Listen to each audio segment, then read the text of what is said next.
ভারতীয় দলের সাথেই দেশে ফিরছেন এক অক্রিকেটীয় লোক, যাকে কখনোই ব্যাট কিংবা বল হাতে মাঠে দেখা যায়নি, কিন্তু এনাকে হয়তো অনেকেই ভারতের অনেক ক্রিকেট ম্যাচ চলাকালীন গ্যালারিতে দেখেছেন।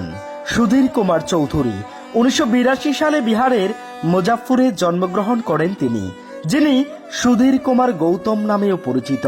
6 বছর বয়স থেকেই তিনি সচিন টেন্ডুলকারের পরম ভক্ত হয়ে ওঠেন। টিভিতে ক্রিকেট দেখার সময় তিনি ভারতীয় ক্রিকেট এবং সচিন টেন্ডুলকারের প্রেমে পড়েছেন। সুধীর 14 বছর বয়সে পড়াশোনা ছেড়ে দেন। এরপর একটি দুধ কোম্পানিতে কাজ শুরু করেন, কিন্তু বেশি দিন কাজ করতে ভালো লাগছিল না বলেই চাকরি ছেড়ে দিয়েছিলেন।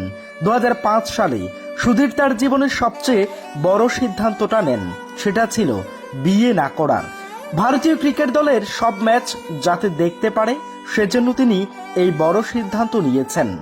সুধীর কুমারের বাবা মাও এই জীবনযাত্রায় খুব বিরক্ত ছিলেন। একবার যখন তার বাবা মা তাকে ভারতীয় ক্রিকেট দলের ম্যাচ দেখতে দেয়নি, সুধীর তখন আত্মহত্যার হুমকি দিয়েছিলেন। সুধীর কিছুতেই রাজি না হলে তার বাবা মা তাকে তার ভাগ্যের হাতে ছেড়ে দেন। এরপরই সুধীরের সবচেয়ে বড় ক্রিকেট ভক্ত হওয়ার যাত্রা শুরু হয়। সুধীর 2003 সালে প্রথমবার মাঠে গিয়ে টিম ইন্ডিয়ার ম্যাচ দেখেছিলেন। তারপর থেকে 2010 সাল পর্যন্ত সুধীর স্টেডিয়ামে টিম ইন্ডিয়ার 150টি ম্যাচ দেখেন। এমনকি কিছু বিদেশ সফরেও সুধীরকে মাঠে টিম ইন্ডিয়ার হয়ে উল্লাস করতে দেখা যায়। সুধীর কুমারের বিশেষ বিষয় হলো তিনি সাইকেলে কয়েকশো কিলোমিটার পাড়ি দিয়ে টিম ইন্ডিয়ার ম্যাচ দেখতে স্টেডিয়ামে পৌঁছান। 2007 সালে তিনি টিম ইন্ডিয়ার ম্যাচ দেখতে সাইকেলে করে বাংলাদেশে পৌঁছেছিলেন।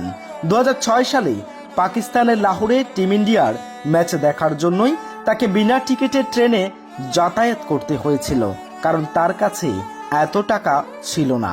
2003 সালে সুধীর ভারত ও অস্ট্রেলিয়ার মধ্যে ম্যাচ দেখতে 21 দিনের মধ্যে বিহার থেকে মুম্বাই সাইকেলে ভ্রমণ করেছিলেন।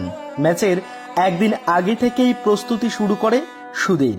এ সময় প্রথমে তার শরীরে রং করে এবং সেই রাতে তার গায়ের রং শুকিয়ে যাওয়া অবধি ঠিকমতো ঘুমোতে পারেন না তিনি। প্রতিটা সফরের সময় তিনি তার শরীরকে তেরঙ্গা রং দিয়ে ভরিয়ে তোলেন। ভারতীয় জাতীয় পতাকার রঙের সাথে তিনি সাধারণত তার বুকে টেন্ডুলকারের নাম লিখে রাখেন।